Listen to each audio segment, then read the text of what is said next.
Welcome to Dysfunctionally Yours, the podcast where we embrace the chaos, laugh through the struggles, and find hope on the other side of trauma. I'm your host, Brittany, and if you've ever felt like your life was a beautifully messy roller coaster of dysfunction, trust me, you're in good company. Here, we'll have real, raw, and sometimes ridiculous conversations about mental health, relationships, and healing, because let's be honest, life isn't always pretty, but that doesn't mean we can't come out of it stronger and maybe even smiling. So grab a cup of coffee or a glass of bubbles, and let's navigate this wild journey together, dysfunctionally, but never alone.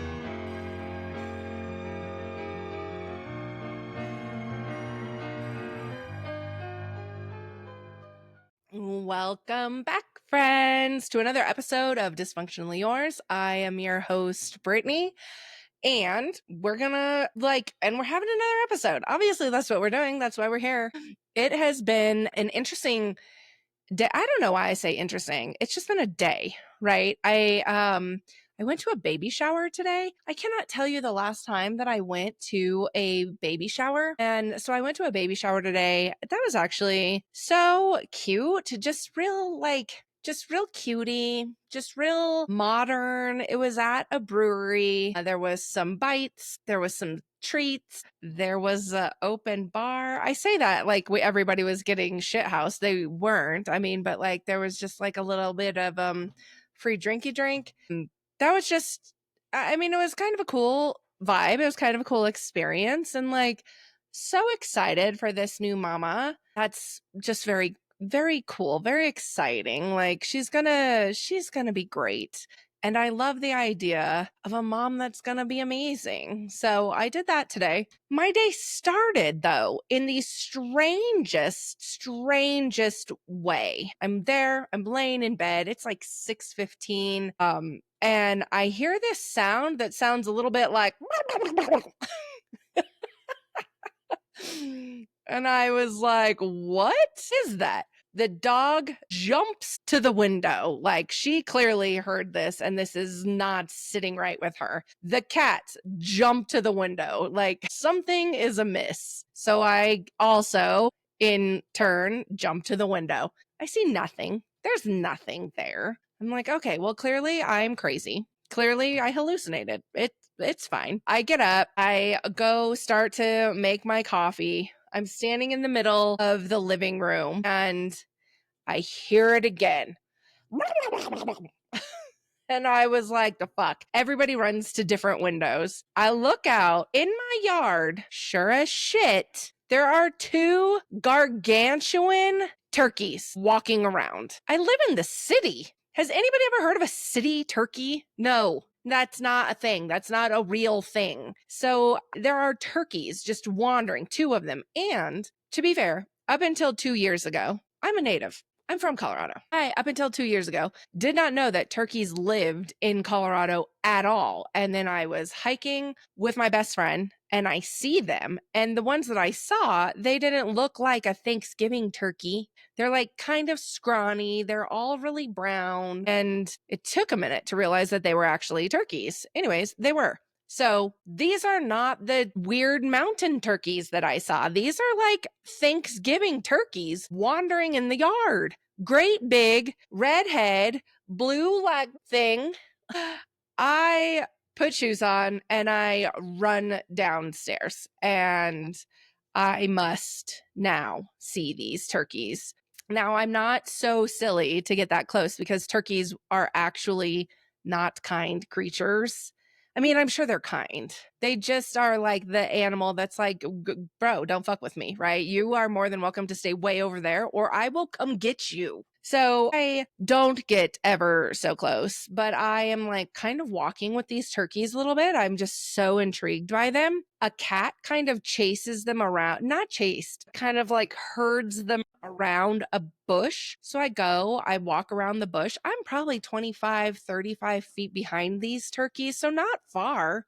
I get behind the bush. No turkeys. They're gone. Nothing in the sky. I don't even think turkeys can fly like that. Nothing in the sky, nothing on the ground. They vanished. I would have thought that I genuinely was losing my mind, absolutely hallucinating if I had not seen my neighbor in her robe and her eye mask running down the street with her camera. And she was like, where did they go? And I was like, I don't know. She's like, I thought I was hearing things. I was like, well, I was beginning to think I was seeing things. So they were there and then they were gone. Like, poof, magic turkeys, they're gone. So that was interesting. Fascinating, really. And then on my way to the baby shower, I didn't know exactly where I was going from my house. And so I had to use, GPS. I don't always use GPS. I usually know where I'm going, and I am not the person that needs GPS all the time. But I didn't know exactly where I was going from where I was. And so I have GPS, and it takes me down a road that I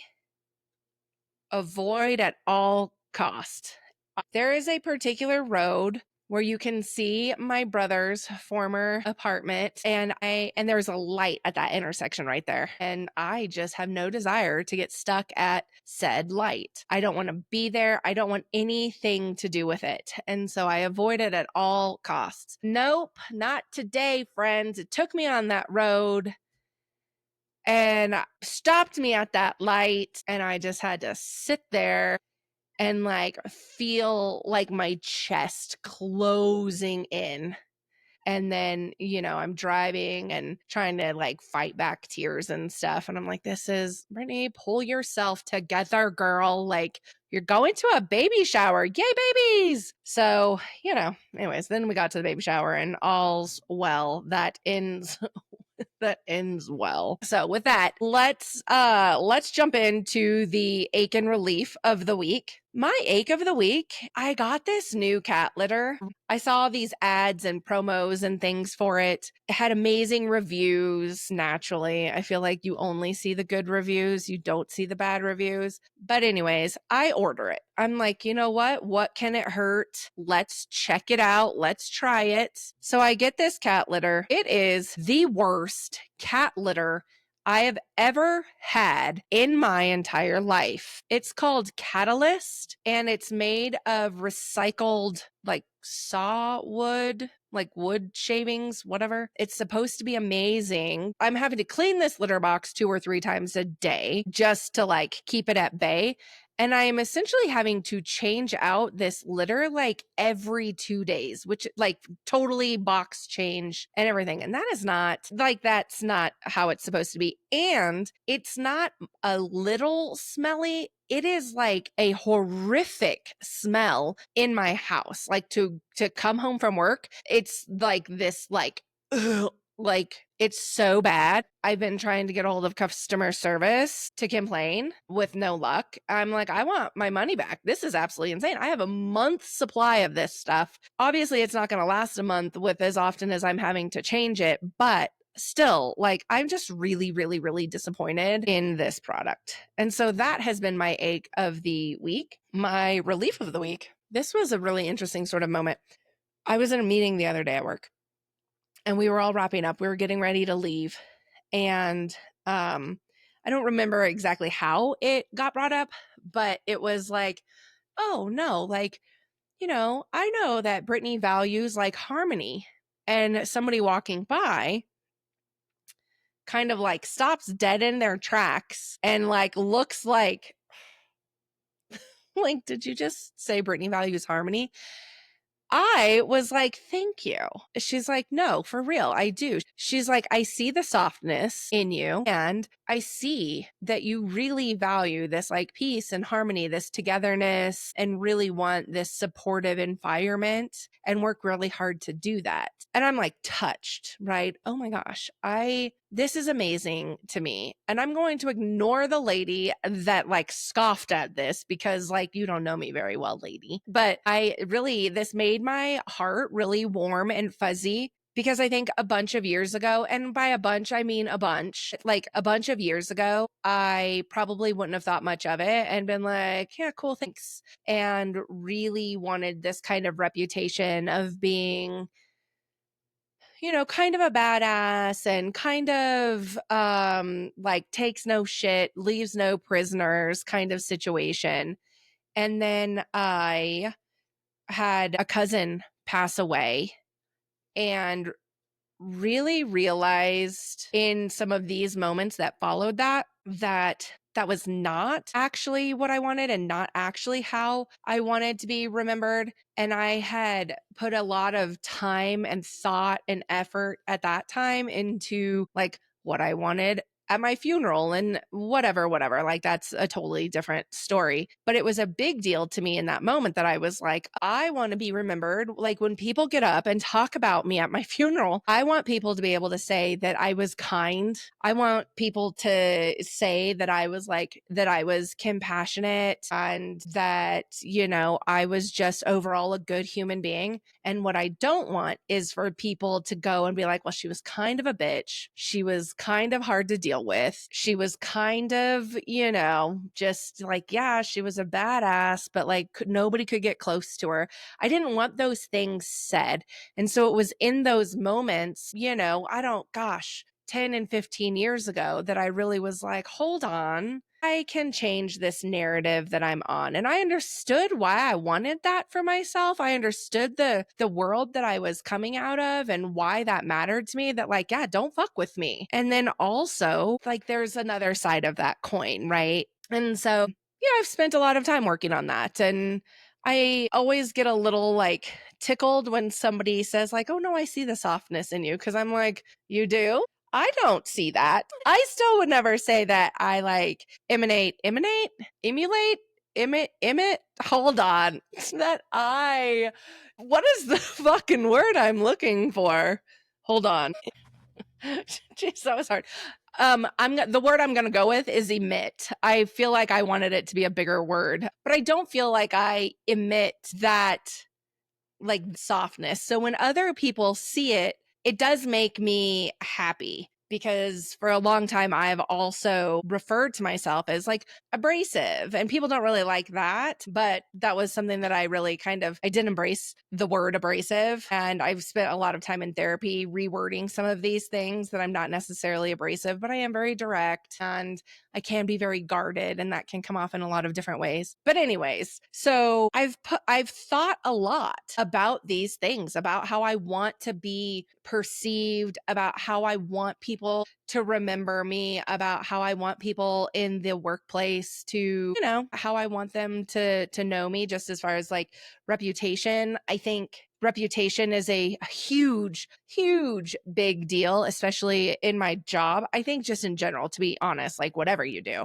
your reputation is your brand, like Nike, like Target, like Versace. And that is going to be carried with you, right? Just the label on your shirt, the label on your shoes. This is the label that people know you as. And so it's kind of like, do you want them to know you and think of you as this, very lovely, well-known, brand that has positive reviews and experiences? Or do you want to be known as that brand that's just kind of like, that's maybe going to fall apart the next day? And I put a lot of value into my brand, into my reputation, into who I am. So when I have this person, that was very unexpected that she said it. And also very, very, very, like, I respect this woman with everything that I have in my body. And so when I heard her say this, and that she knows that I value, harmony and peace, I was like, oh my God, I feel so seen right now. And also thank you so much. And so that was my relief, really. I mean, it was just so freaking lovely. What a lovely egg. Or not a lovely egg. The egg sucks. It smells horrible. But what a lovely relief. Okay, let's get into the nitty-gritty of the episode today. So I was talking to the creative director and sort of spitballing some things. And he was like, you could talk about your animals. And I was like, that's what?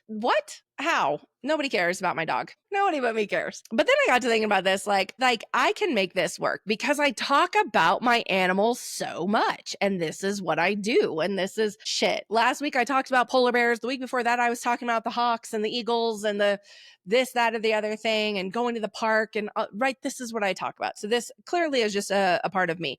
Also, speaking of the eagles, they are so cute. They have names in case nobody follows them the way that I do. They got named, and their names are Sunny and Gizmo, and they are so cute. They got like a elementary school class voted on the names, and then that's the names that were bestowed upon them. And they are just so cute, and I am obsessed with them. And usually just leave their live YouTube stream up on the TV so that I can just see it all day. It's quite lovely. So it's not on right now because it would be a distraction. But anyways, so I digress. So anyways, I was like, I can make this work. So actually, the other day I get a text from Corbin, and he's like, Mom, if you wanted to swing by anytime, you can just come by anytime, because like I could probably use a hug.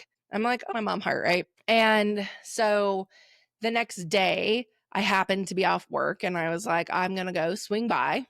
Was an open invitation. I love an open invitation to pop in on my kids. I don't pop in on them without permission. I don't surprise them. I don't do anything usually without checking in. But this time I did. And so I pop in. I have my dog with me, and I have every intention of going over there and being like, hey, love you. Here's your hug.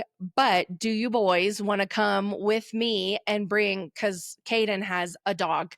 And I was like, and you can bring Millie, and we'll go to the dog park, and we'll be able to walk around, chit chat, catch up, catch some vitamin D because it's so gorgeous outside today. It's like 82 degrees or something, and it'll be so much fun. My youngest is like, yes. He like rolled right out of bed. He had just woken up, and he was like, yes. So he goes to get ready to go. Corbin's like, no, I don't want to go. And I'm trying to persuade him, and he doesn't want to go. He doesn't want to go. He doesn't want to go.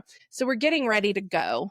And then I tell Caden, like, well, your brother doesn't want to go. And he was like, why not? That's all it took. That's all it took. So Corbin pops up. They both come. So we go to the dog park. The dog park has a fee. This particular one has a fee to get in because it's in a state park. So you have to pay to get into the state park, and then you have to pay the dog park fee. And so we're waiting in line. We get up there, and the guy's like, well, our ATM, or not our ATM machine, it was, what is this thing called? The swipey, the credit card reader. I'm broken. I don't know what's wrong with my brain. The credit card reader is down. Do you have cash? And I was like, no, I have 25 cents. So the boys are like, we have 25 cents. And so they have a conversation amongst themselves in the little guard shack. And they're like, you know what? Enjoy your free day at the park. What? That's amazing.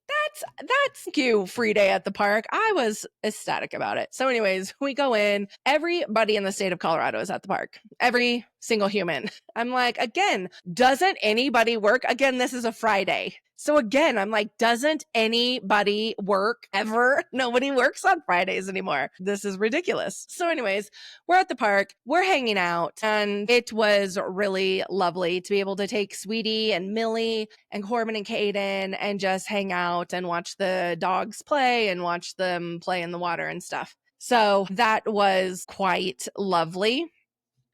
And this was not always something that Sweetie could do, because Sweetie, she has been a menace. I'll talk more about her in a little bit. But I rescued her from the pound, and it's been a challenge for the past like year and a half or whatever. So anyways, I spend so much time with all my animals, and I really believe that everybody should have animals. And if they don't have animals, I'm kind of like, oh, that's so sad for you. When people are like, I just don't fuck with animals, I'm like, well, maybe I don't fuck with you. I don't fuck with you little stupid ass bitch. I ain't fucking with you. Just kidding. Just kidding. That's aggressive. I mean, I get why people don't, but I am not people. I love them all. And, animals are so well known for like their healing properties and their companionship. And they talk about like people that have them live longer. They reduce stress and anxiety. They reduce like depression and loneliness. And so, animals go a really, really long way. I know Chase, when he was alive, he would ask me to just bring him Flurkin. Flurkin's my cat. He would ask me to just bring Flurkin with me, and because he would want to see him. And so like we'd go hiking, and Flurkin would be there because Chase asked him to be there. And I'd go to just drop off food for him and he'd be like, hey, can you just bring Flurkin to hang out? And so he'd just snuggle with my cat. He was living in a halfway house at that time. And so it's not like he could have his own animal. And so he really, really, really liked being able to see my cat. And that made him happy. And Chance was also away at one point. My dad got him a kitten and so that it was waiting for him when he got out. And Chance was so excited to be able to have a Apophis. And that was his little homie. And it really made him happy, so there is something about animals that really does, helpful things. And then they also say that like children that grow up with pets can learn responsibility and compassion. It can teach them a lot of empathy, like empathy for something else that's not just them. And, I think that that's great. It almost makes me want to just like hand them out Oprah style, like you get a pet and you get a pet and you get a pet. And if I could trust humans to be nice to them, I would. I would go all vigilante and break into animal shelters and just give them away to all of the people. But people can't be trusted. So we can't Oprah style the pets. Anyways, they also now have cats in some, not all, but like in some jails and prisons. And like the inmates are able to work towards getting a cat that they can share, that they can take care of. And it helps them with some like accountability and again with the empathy and being able to take care of something, especially, being in jail, and that's kind of a survival mode and things like that. So it's very, very helpful. And they're all like shelter kitties. And so it's like a win-win situation for whoever is like for the inmate and for the little shelter kitty. And everybody just gets to, live happily ever after. It's like a symbiotic relationship. So it makes sense that with all of that, I would have at least one or 5. I talked a couple episodes ago about my dog that I had to put down. His name was Diesel. I got him from the pound. I'm big on getting pound puppies. I got him from the pound. He was about 2 years old. They said he was an Akita. He was a 2-year-old Akita that weighed like 48 pounds when I got him. So I thought he was mixed with something. I was like, there's no way that a 2-year-old Akita is 48 pounds. No, he was not mixed with anything. He was a purebred and he just was never taken care of. And he was the bestest, goodest boy in the whole wide world. I had a lot of changes go on through that, right? That was whenever I had like that second marriage going on. That was yikes. And then, a couple other moves and relationships and just all of the custody stuff that was going on with my kids and their dad. And the one constant that I had in all of this time was this dog. And he was my homie. Like he was just the best boy. And he was so good to the boys and he took such good care of them. And they took such good care of him. And it was just really this beautiful relationship. So like I said, whenever we had to make that decision to put him down, it was just really detrimental to the family and caused a lot of heartache. Because he had been the constant. He had been the support, right? I was in Virginia. I didn't have family. I didn't have a ton of friends out there. It was just me and my kids and this great big dog that I rescued from the pound. And we were just gonna get through it together. And we did. And he was sort of the glue that like held everybody together and, brought everybody home because everybody needed to make sure that like, we actually called him Muffin Head, but like to make sure that Muffin got taken outside and just the best dog. Somewhere in his world, my son Caden says, can I get a cat? I want a cat. And I'm like, I want a cat too. So he finds a cat from a friend who's having kittens. And now we have a cat. He names her Phil. I said, why? What are you going to name the cat? And he's like, Phil. And I was like, what if it's a boy? Or what if it's a girl? He said, Phil. I'm like, why are you going to name the girl cat Phil? He's like, because all cats are supposed to be named after their grandfathers. Because like my rattlesnake's cat was named Chester and my great grandfather's name was Chester. And so this was the cat Caden knew. Therefore, he decided cats needed to be named after grandparents and Phil it was. So So Phil was a girl. She's still a girl. She's still here. And she was Muffin's bestest friend. And whenever he died, she sat and watched where he should have been. And like, it was almost like she knew he was still there in a way, but very much gone. And she was sad. But Phil also was like the eater of our sadness. Phil went from being like this teeny tiny, you couldn't convince me that she wasn't the runt of the litter, to this gargantuan, voluptuous lady. And it was like, well, the whole reason she got big and fat is because she eats everybody's sadness in the house. She always seemed to know who the saddest person in the house was, and that she gravitated to that person, and she would just sit with them until they were better. And you can't tell me cats don't have empathy. Cats have more empathy than anything I've ever seen in my entire life.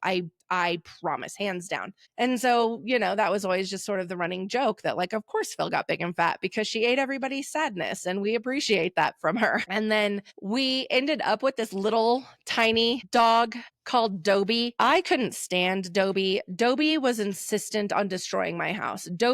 I swore Dobie had a vengeance against me. I know my animal lovers out there are going to be like, no, Brittany, they don't feel that. They don't have vengeful feelings. You didn't meet Dobie. You didn't meet Dobie. I swore she did all of these horrible things to destroy my house on purpose, just for no reason, just because she didn't like me. But Caden loved her. They were like two little peas in a pod. Well, not really, because that would imply that they were similar and Caden wasn't peeing on my floor. But like, they were tight. And I think Caden took Muffin's passing really, really hard. And I think as a little tiny Caden, he also felt some guilt, which there was no reason for him to, but he did, and he felt bad. And him and Dobie they clicked and they bonded, and Dobie became his little ride or die. And when Caden moved out, he ended up taking Dobie with him. And, that was okay. I was all right with that because, like, you love Dobie and Dobie loves you, and I care for Dobie, but I'm not a fan. But that was like, they were tight. They were tight, and Caden really learned how to like step up into some adult shoes and like make sure her teeth were getting cared for, and that he changed up her food when she stopped eating because she was old. She was really old. And so as she started to age, like, he was able to like do some research and figure out how to care for this, doggy of his. And I think that taught him a lot. I think animals teach us a lot of things, like beyond compassion and beyond empathy, but like just responsibility. I mean, really being able to learn to care for something that needs you, something that values you, something that thinks that you are the greatest thing, the moon and the stars above. And you can't take that away. You can't change that no matter how hard you try. Somewhere in there, I got my other cat, Flurkin. Flurkin ended up being the unexpected dog that I needed. Because after Caden and Dobie moved out, I wanted a dog so bad. I wanted a big dog again. I wanted an Akita, or I wanted something like big car dog that could do trips and things like that with me. But I also was moving and I didn't know where I was going to go, and it wasn't the time to get a puppy. And so I was like, fuck this. I'm going to teach my cat to be a dog. And so I did.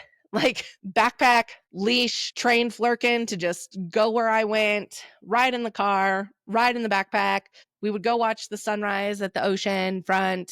When we moved to Colorado, I didn't know anybody. Didn't matter. Throw Flurkin in the backpack. We're going to go hiking and we're going to explore all of the things. And he's going to come with me. And then I'm not alone. And it felt better to go do something with a companion versus just doing it by myself when I didn't know anybody. It was like I wasn't alone. It was an adventure for both of us, right? Still taking pictures and having this experience. And, there were some trails he did not like. And then there were others that he was like, that he liked and he was okay walking around on and things like that. So he really did kind of just became the dog that I really needed for the time being. And when Chase died, Phil and Flurkin were both just kind of glued to me at the house. They were with me every moment that I was sitting still, whether I was at work, whether I was in bed, whether I was watching TV. Those cats were like stuck to me. So, they really did a lot to take care of me and pull me out of kind of a funk that I was definitely in, right? There were days I didn't want to get up, but you got to get up because you got to feed this fuzzy little creature that's relying on you. And then, time went by and this like need for a dog came back, right? I had wanted a dog so badly and then put it off. And then now it got to this point where all I could think about was how I wanted a dog. I want a dog. I want a dog.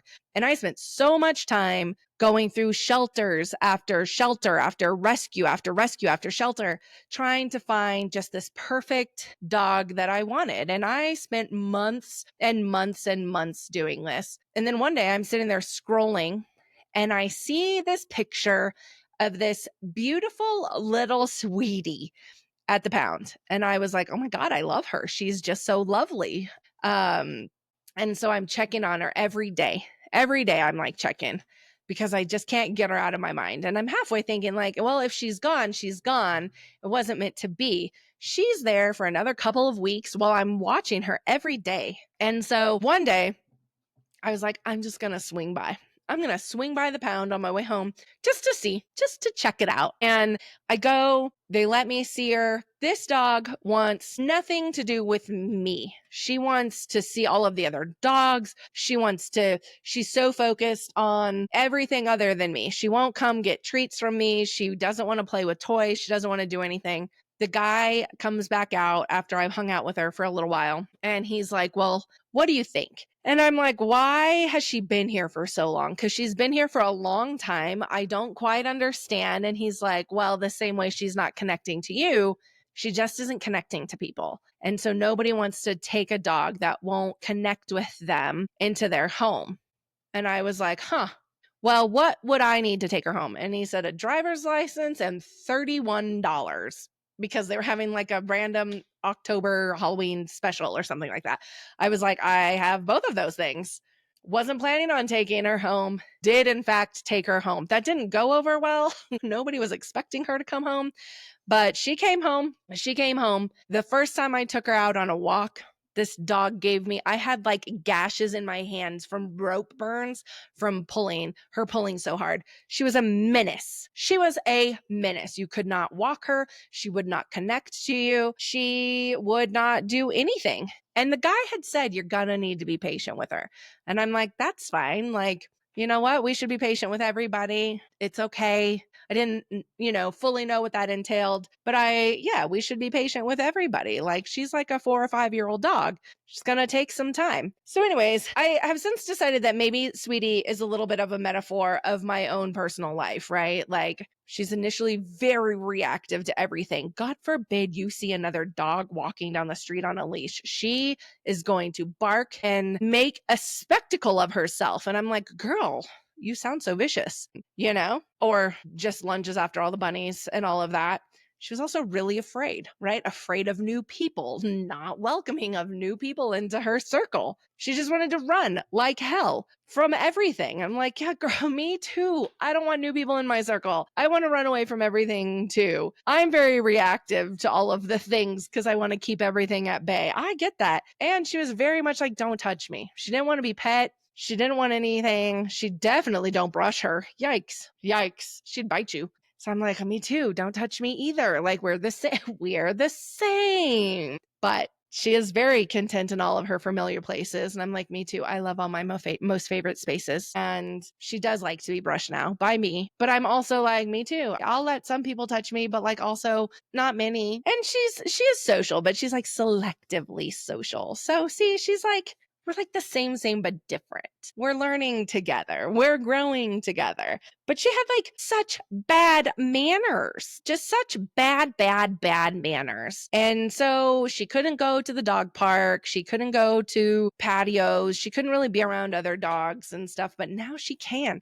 Now we get to go to the dog park and now we get to go to like a little patio. And it's still a work in progress, but she's doing good. She's learning and I love her and I take her everywhere with me. Never had a dog quite like her, but I take her all over the place with me. And then, of course, I have the little kittens. I got the kittens last summer, Kiwi and Ibra, and they are so cute and so delightful. And every everybody has like a role in this house. Everybody's very different. Everybody has a role. Everybody has a time of day that they've claimed as kind of like theirs and their time with me and, you know, how they want to be paid attention to and things like that. And that's what I said the other day. Like, I talk to all of them constantly. Flurkin will talk back. He will meow in response every time. Kiwi, she will too. And Pepper's pretty vocal as well. You know, so they just make me happy. They, a couple of them are registered as emotional support animals because like Flurkin and Pepper, Pepper is the dog's. I call her Sweetie, but her name is Pepper. They're both registered. And that was really because Flurkin was my dude and he'll go on do errands with me all over the places that you can't necessarily take a dog inside. He'll go do with me. Really helps with some of that social anxiety that I have like in places like Costco. And then like, you know, Sweetie makes me want to go outside to hang out with her. She wants to be outside. I want to be outside, but I want her to be with me too so that we're okay together. I mean, I think I really rely a lot on my animals. I don't know that I would be okay without them. And so I just think, you know, if you are that animal person, I see you, right? Some people are like, you guys are so obsessed with your animals. I can't relate. And I'm like, well, you're not obsessed with animals and I can't relate. So that's okay that we can't relate to one another. But if you are a crazy animal person like I am,